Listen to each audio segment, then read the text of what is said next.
Rories. And this session as well, just to let you know, is live on YouTube, although it's only the presenters and the panel people that will be live on the screen. And if you are watching this, you have no need to worry about being recorded or anything like that. Now, the panel session is only going to work really, really well if you've all got interesting questions for the members of our panel. So I'll take a few minutes just to go around and introduce everybody. First of all, we have got Jo Inchley. Hi, Jo. Jo is the director of the TRIUMPH Network, and you will have seen her today chairing the sessions. But Jo is also the PI on the SHINE study, which is a huge skills study, as well as the HSBC study. For people who know about that, that's about children and young people's mental health as well in schools. And Kay, who did our keynote session this morning, is a professor and is kind of specialises, I think, in children's rights, and has also spent some time working in an NGO as well as the academic setting of the university itself. So we have Julie Cameron as well, who gave a keynote session yesterday, and Julie was able to tell us about her journey and has done most of her research within the third sector, and is now the Associate Director of the Mental Health Foundation. And we welcome Julie to our panel. Then we have Isla Jameson, and we are so happy that Isla's been able to join us because she has been doing her own day job and has made time to come along to this panel event today. Isla is one of the young people who's on the TRIUMPH's advisory group, and in TRIUMPH we rely really heavily on our young people to advise us about the work that we do, and they have been really great and helping to kind of, I suppose, inform the direction that the TRIUMPH Network has taken and all of the work that we do. So we really appreciate their time and efforts. So thank you for coming, Isla. And Christina McMillan is a research associate with TRIUMPH, and Christina is an expert herself in co-production and in doing research with children and young people. And she works closely with the YAG and is responsible for all of the activities involved with our youth advisory group. So welcome, Christina. Okay, I'm now going to start turning to the Q&A. So please, if you are here, put your questions in the Q&A or the chat. We have got about 15 minutes and we have got a great panel here. So use this opportunity to ask any questions you like. And there is no such thing as a stupid question. And our first question is for Isla. Okay. So Isla, if you're okay to answer this, what tips do you have for researchers who work with young people, things to do or things to avoid? So I think, that's quite a big question, but one of the main things that I would say is kind of think outside the box and break down kind of the things that you're used to in the world of academia and kind of look at like simplifying the processes for young people that you're working with. So I think a really important part of that is the language that you use. A lot of us, if we're not from the academic world, we don't understand all the same jargon that you can use in other settings. It's also quite important to be quite like flexible with time, like as Lynn said, like I've got another job and uni that I do around everything else, so a lot of us kind of don't work 9 to 5 on kind of like research that you would be doing, because we've got like other things that we're doing, and also like I think that it's really important to remember that if you're involving young people in your research, they are like, that is work. They are doing work and like setting aside time to do that. So I think it's quite important just to make sure that young people are kind of incentivized and valued in that process as well. Like obviously there are confines to that with like kind of budgeting and like how you can do the research and stuff, especially like with early career research, but like there's lots of different ways that you can do that. So again, it's just like looking outside the box and thinking about like, how can I give something back to young people that makes their time worth it to help me with what I'm doing and also gives them benefit. Isla, thank you. That was a really great answer. We've got the questions coming in thick and fast now, which is what I like to see. So please keep putting them in the Q&A. We'll get through as many as we can. This is a question for everybody. Okay, so we'll see who wants to speak to it first. But the question is, what are some of the key challenges to involving young people in research, and how do you overcome these? Now, obviously, we've got some different perspectives on the panel. I think, Christina, you might be quite good to start with to speak to this. I think actually Isla is probably the key person to speak to this, and I suspect that's going to be the case for quite a lot of the questions in this panel, actually. But from my perspective, one of the key challenges is not making assumptions and encouraging other people not to make assumptions about what young people can and can't do. Mm-hmm. And I feel like my role as a participation worker and as somebody who co-produces research with young people is to look at the barriers that are there for young people to get involved and how we can remove those barriers, whilst kind of holding in my head that actually there's not, young people are up for getting involved in a lot of things that maybe other people think they can't get involved in, and kind of thinking about how we remove those barriers rather than assume that they're there and they can't be moved. Thank you, Christina. Julie, this is something you spoke about in your keynote speech as well. So I wonder if you want to speak to this question. Would you like me to repeat the question? No, just the one about the challenges. Yeah. Mm-hmm. Yeah. So for me, I guess, I think a lot of it has been covered in terms of just exactly that, being flexible. Like I think quite often that's the crux of it, really, being flexible. Like young people, I think sometimes their assumptions are made, just like Christina said there. Actually, even things about access to young people are assumed in terms of, well, they go to school, we can access them through school or whatever, because they're in this universal setting. But in actual fact, I think Isla said it is about just demonstrating the value. And I was thinking about this yesterday after I came off the talk, about sometimes it feels to me that there's a bit of pressure on researchers about kind of changing the world slightly. They have to have this huge impact, and actually, is that not what we're all doing, Julie? No, I mean, of course we want to do that, and we want to have a role within that. But the first thing to do is just make sure that the experience is enjoyable. Mm-hmm. It is actually a fun thing to do, and also a valued thing to do. Mm-hmm. If you can do that as a researcher, even if your impact beyond that is limited, I mean, you hope that it has more impact, but actually that's your first duty to that person that's taking part, and young people are part of that picture very much. So be flexible and make sure that you're to the young people in terms of what times work and how you can value them and if you don't have monetary ways to do that, then there's other things you can do. I found that pizza goes quite a long way at points. Just things like that, you can really be quite inventive, but placing them at the heart of what you do and value them seems the core of it to me. Thank you, Julie. That was a great answer as well. Okay, the next question is for the full panel again. Okay, so if you've not answered yet, I may be calling on you. How do the panel think that the public health and well-being can support the mental health of children and young people, because the emphasis has been on physical health and obesity and physical activity? So that's quite a big question, and I'm kind of wondering if we can. I think it's Jo or Julie. I think Jo or Julie. We had Kay, that was a great dive there. I'll take the UNCRC one later. Oh, okay, go then, Jo. You can speak to this, I'm sure. We touched on this a little bit in one of the Ask the Expert sessions earlier, so I'll sort of follow on from it, and then Julie can come in, I'm sure. But I guess it's partly about recognising that mental health and wellbeing is integral to everything about our health and wellbeing, and that you can't separate that out at an individual level. So there's often a disconnect at policy when they're focusing on specific areas of health. And I think that can be really unhelpful. So when we're building policy for children and young people, mental health and wellbeing has to be integral to that policy, whether we're looking at obesity, whether we're looking at substance use, whether we're looking at disability, whether we're looking at inequalities.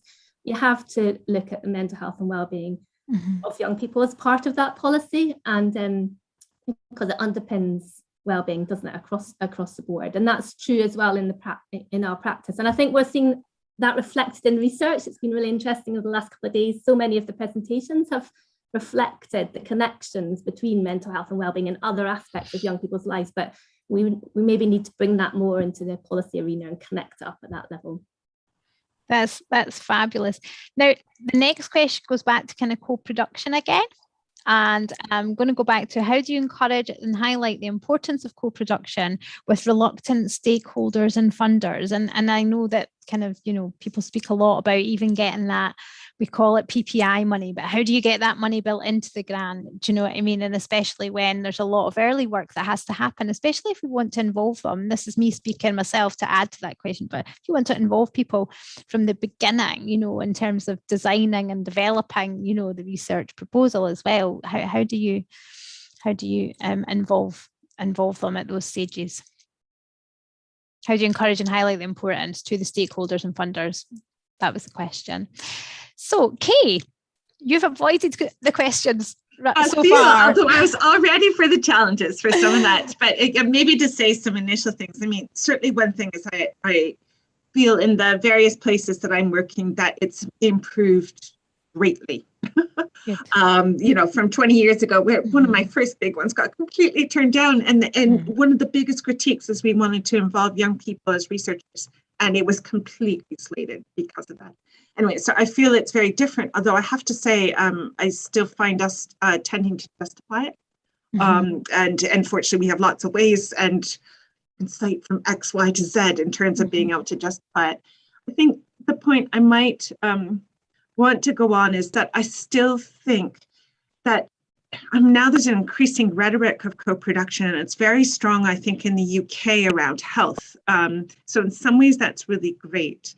But there's always a risk when rhetoric takes hold that the substance is not always there. So I think we still find an issue is that sometimes the decision makers are very happy for this co-production to go happen over there, but it's not really integrated into it making a difference in the eventual decisions. So we find ourselves making all kinds of contractual arrangements and making commitments from those decision makers. That's our attempt to make sure that they're really involved and feel responsible in terms of, it's not, none of us get everything that we want all the time. That's not the point of co-production, but that it's expected. And that has to be part of decision making. Sure. Christina, you want to come in there?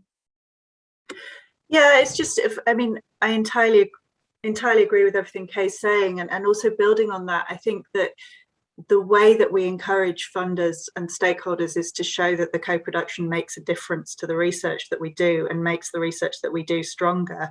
And I do think that as researchers, we have to get better at demonstrating what difference, what impact co-production has on our research and on the outputs of our research. Thank you. Thank you. Okay, and we're going to move on because we're doing well. We've got lots and lots of. There was a question here. It's quite a personal question though to Isla before we go to the UNCR one, and it was just about, I suppose, what made you join the YAG? Why did you want to get involved in research, Isla? Are you okay to answer that? Okay. Yeah. Okay, thank you. I'd done some kind of like smaller research. So I'd worked with Christina before joining the youth advisory group for TRIUMPH, and we'd done some kind of like local research just within Edinburgh into some like similar topics and things.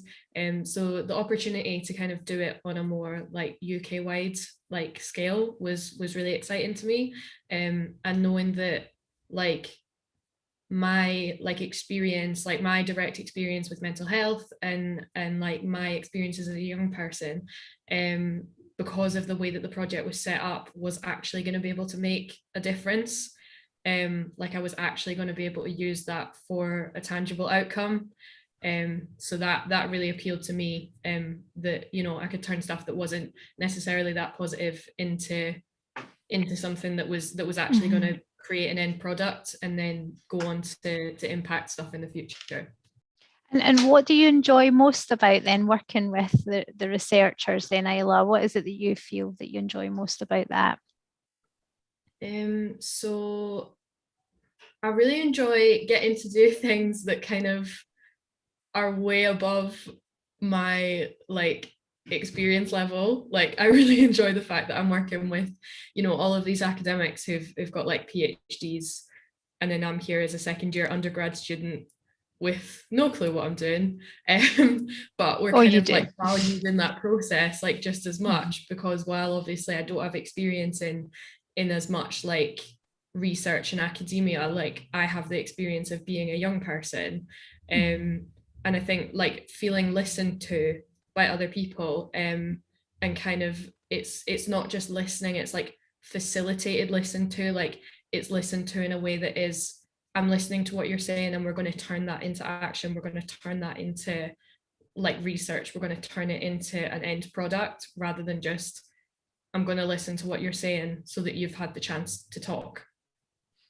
That's really important, Isla. Thank you for sharing that with everybody.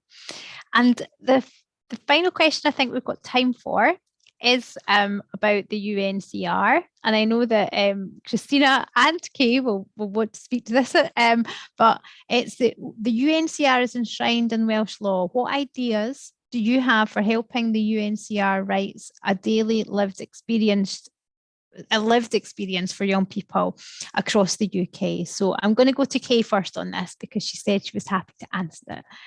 I think Isla's contribution was already sort of like, the core arguably. And Bridget, if you want to, please do chat, continue chatting with it. Clearly there's been a dynamic between Scotland and Wales in terms of who can go faster and more deeply in terms of UNCR incorporation. But obviously we're terribly excited about it in Scotland if you're a children's rights person, because we're nearly there. We just have to get over the Supreme Court. And we really will have UNCRC incorporation much more substantially in our law. So fresh from some meetings in terms of it, I'll just say three things, because I think it's a big task. And the first one is, it is a big task. It is about transformation, because we have not had a rights-based approach. And in fact, Scotland, you can feel a little proud, it's quite radical what we're proposing. So I think the first thing is to actually realize it's transformational. I think along with the Observatory of Children's Human Rights in Scotland, we think fundamentally there is a hearts and minds. It is about just changing the way that we do. It's ultimately about respect for children and young people. And I think a real change with it, and I know Wales has been working with that too, part of the benefits of a human rights approach is about accountability of it all. And I think really thinking about a children's rights journey in that regard, and how do we really inform and support, and things will go wrong, and how we address that, and really think about that kind of accountability circle in a really productive way, so we can reach that transformation. I could go on, but that was quite long as it was. That was a full answer, but it was a really great answer, and I think that it should answer their question. But does anyone else want to add to that? From the panel, does anyone else want to add anything? Julie? I mean, I guess for me, it's just about really thinking through, and I suppose it goes back to again what we think it's crux is. So what matters to young people in their day-to-day lives, and children in their day-to-day lives? And sometimes it's generally not that bigger picture. It's the fact that they can go out and play, that when they are now, when they're in school, for instance, that they're actually able to contribute to the design of the curriculum or whatever it may be. So for me, the main part of this is about their daily lives, and actually that becoming a lived experience, if you like, in terms of them. And I think we are getting there. I absolutely agree with Kay. We're not there, and we haven't had a rights-based approach, but I think I certainly can see it much more in the kind of day-to-day language that young people and particularly around things like feeling that they do have the right to a voice, and actually being quite charged around that, feeling quite passionate about that. I'm not sure that was necessarily there when I was young. Now, this would have felt quite distant for me in terms of, and school was probably a good example of that. Now, when you were at school, you kind of just did what you were told, whereas I think young people have got more of a dialogue now going on. So I think it is happening, but for me, it's about making sure that those rights, because they are about right to play, right to avoid, these are fundamentals, aren't they? So it's about bringing it down into the things that matter in the lives of children and making sure that it's incorporated into that. And through discussion and dialogue, they understand that is actually about, it is a fundamental right. It's not just a nice to do. Thank you, Julie. And thank you to all the people on the panel. That was such a great session. And thanks to everybody who gave us a question to answer to make this such a good discussion. I'm now going to hand over to Jo, who got away with not answering very many questions on the panel, but now is going to make some closing remarks and tell us who our poster winner is. And we're all excited about that. So over to Jo. Thank you, everyone. Thanks so much, Lynn. Yeah, just going to say a few things as we close our first TRIUMPH ECR forum. I just think it's been a fantastic couple of days full of really interesting presentations and discussions. I hope you all feel that you've got some new knowledge, some new ideas and some new connections that you can take away with you and to build on in your work in the future. Before we come to the poster competition, I would first of all like to thank all our presenters over the last couple of days. So we had 48 individual presentations in the parallel sessions, and I just find it so exciting to see all the research being done to help us better understand children and young people's mental health, and to think about what we can do to support better outcomes for children and young people. I think that's really what's at the heart of what we're doing. There's been a real mix of more universal approaches, so thinking about what's happening in schools, universities and colleges and at community level, alongside a more targeted approach, thinking about our vulnerable communities and higher risk groups, for example, young people with disabilities or chronic conditions, those affected by ACEs, the LGBTQ+ population and care experienced young people. So the variety has been amazing, and it's just brilliant to think that all across the UK and more widely there's all this amazing work being done. So thank you to all of you who've shared your research with us over the last couple of days. Please do keep in touch with us and let us know how your work is progressing. And if anyone would like to do a video or a blog for the TRIUMPH website, we'd be really delighted to hear from you. And we're really happy to share your findings as well. So please do use us as an opportunity to reach out to the wider public mental health community across the UK. We're delighted to share any findings that come out of your research with all our members. Thank you too to our Ask the Expert experts, and also to our 3 brilliant keynote speakers. It's been so valuable, I think, to hear about the research journeys from Rory and from Kay and from Julie. So thanks so much for sharing your experiences, and from the experts, just to get a sort of insights from those who've been there about how you kind of develop these important wider skills as an early career researcher.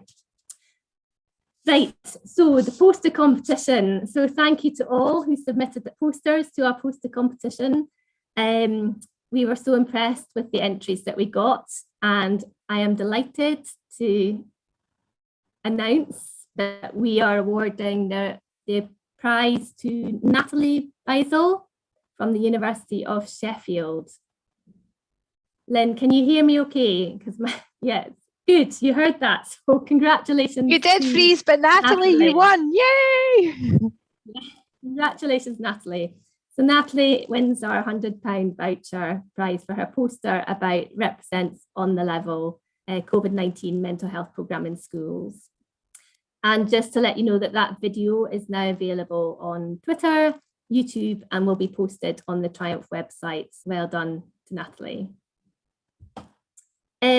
I don't know if you can still hear me or whether my connection's gone a little bit, but I'm just going to finish up by saying a huge thank you to the organising committee. So we had fantastic support from some of the other mental health networks, and Lynn has done an amazing job in organising the event and coordinating all the planning and preparation and these last couple of days, along with Sumi, Ellie, Emily and Claire. So a huge thank you to all of them.